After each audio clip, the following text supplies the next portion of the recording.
I believe our first presenter is, I'm going to hopefully say it right without the pamphlet, Jillian Bernardini, correct? Yeah. Okay, come on up.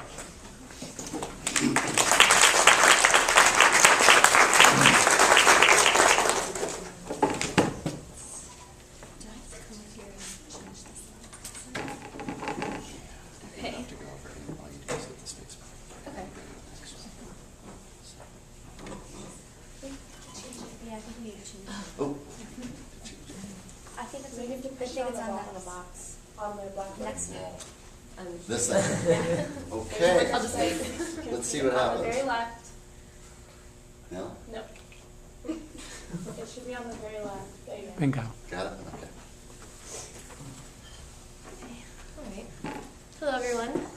For those who don't know me, my name is Jill, and my anthropology senior project is titled Healthy Food Access in New York City, Low-Income Families Living in Food Deserts, and the Role of Alternative Food Networks. In many cities across the U.S., low-income families are concentrated in specific neighborhoods and lack access to certain resources, and in particular to my project, food resources. My proposal planned to locate and observe these environments in New York City in order to understand the social, political, and public health issues that come with living in food deserts.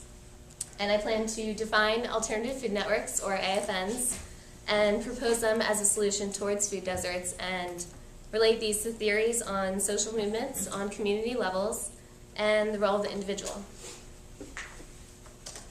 To begin, what is a food desert? This term sort of has a dual meaning, and first means an area where fresh, healthy foods such as fruits and vegetables are found less often or not at all. If they are found, research shows that the produce is in poor quality and less fresh. And the second meaning relates to supermarket redlining. Supermarkets left the cities because of high costs in business space, utilities, and limited land availability, which resulted in isolating the poor by following the more affluent families to the suburbs who could afford the cost of living there. Supermarkets were able to more easily maximize their profits.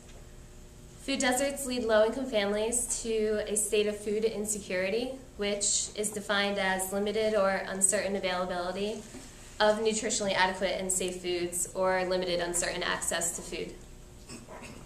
Low-income families suffer the most when living in a food desert because of their economic constraints, and they have the least amount of resources to make a change in their food access and environment. How are food deserts formed?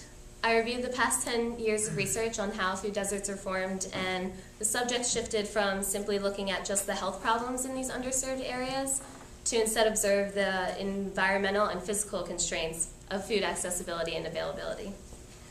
With supermarket redlining, physical barriers such as walking and carrying groceries back to a home can make food access near impossible. If low-income families decide to pay for public transportation, they will spend more of their time and money, which is already stretched too thin. These constraints cause families to make trade-offs for performing their grocery shopping at convenience stores or corner store bodegas. What are the consequences that come from living in a food desert? The low-income status of families and living in a food desert can negatively affect their health and diet.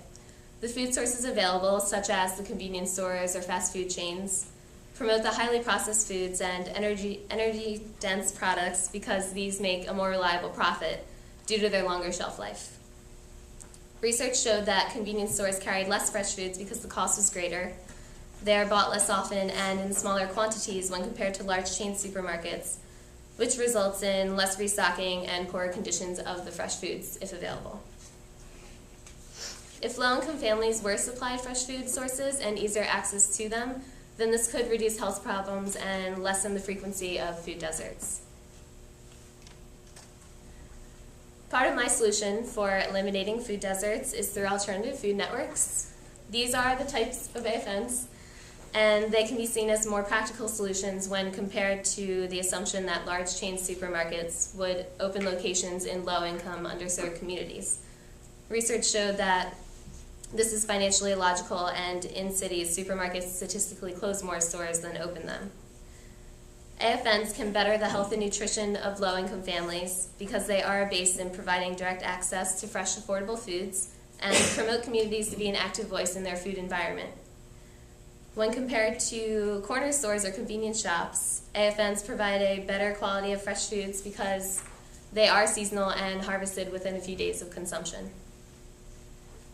Because of the direct access to fresh foods, AFNs create active thinking and awareness of where our food should come from, and this promotes a positive relationship with food. Low-income families living in food deserts may want to change their food environment, but think they lack the power and resources to do so.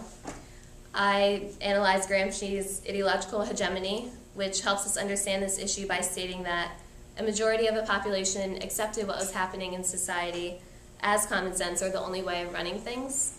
This theory looks at how low-income communities in food deserts feel about their current environments and the influence that comes from their constraints.